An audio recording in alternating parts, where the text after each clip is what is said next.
Hello friend, welcome back to my channel. তো আজ আবারও চলে এলাম নতুন একটা ভিডিও নিয়ে। সচরাচর আমাদের ঘরের মধ্যে থাকা ব্যবহার করা বিভিন্ন প্লাস্টিকের বোতল, বিভিন্ন ধরনের কাচের বোতল, কাগজ ইত্যাদি আমরা ফেলে দিয়ে থাকি। কিন্তু আমাদের মতো যারা ক্রাফটিং বা ড্রয়িংয়ের কাজ করে থাকি, তাদের কাছে সেই সব ফেলে দেওয়া জিনিসগুলো হলো লাখ টাকার সম্পদ। আমরা কোনো কিছুই ফেলে দিই না, কেননা সেই সব ফেলে দেওয়া জিনিসগুলোর মধ্যেই আমরা আর্ট করে থাকি। আমরা যারা ক্রাফটের কাজ করি, তারা সামান্য একটা বোতল বা কাগজের টুকরো দেখলেই মনে হয় কিছু একটা বানায়। অসাধারণ জিনিসকে সাধারণ জিনিস থেকে অসাধারণ জিনিসে রূপান্তর করতে সক্ষম হই। শুধু একটু বুদ্ধি, রং আর কিছু জিনিসের দরকার, ব্যাস। তারপর সাধারণ জিনিসটি আবার অসাধারণ জিনিসে বানিয়ে ফেলবো। যে জিনিসগুলো আমরা অনলাইনে দেখতে পাই, কিছু কিছু সেই জিনিসগুলোর দামই হয় আকাশ ছোঁয়া। আমরা সেই জিনিসগুলো কিনতে পারি না। যদিও আমরা একটু সময় বা একটু চেষ্টা করি, তাহলে খুব সহজেই ও কম দামে ঘরের মধ্যেই বানিয়ে নিতে পারি।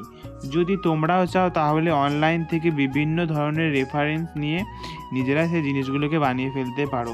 যেমন এখানে ফেলে দেওয়া কটা স্যালোটেপের রিং আর অনেক দিন ধরে জমানো আমার এই আইসক্রিমের কাঠিগুলো দিয়েই একটা পেনদানি বানিয়ে ফেলবো আজকে। দেখো কেমন করে বানাই।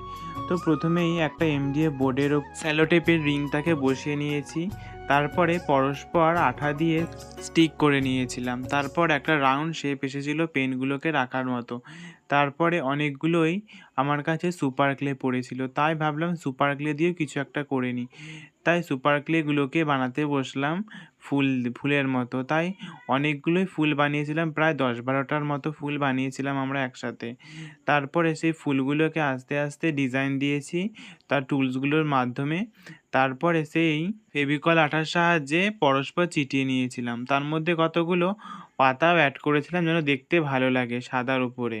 তাহলে তোমরা ঠিক বুঝতেই পারছো, এমন কিছুই খরচা পড়েনি, তার মধ্যেও কত সুন্দর একটা একটা পেনদানি বানিয়ে ফেলেছি।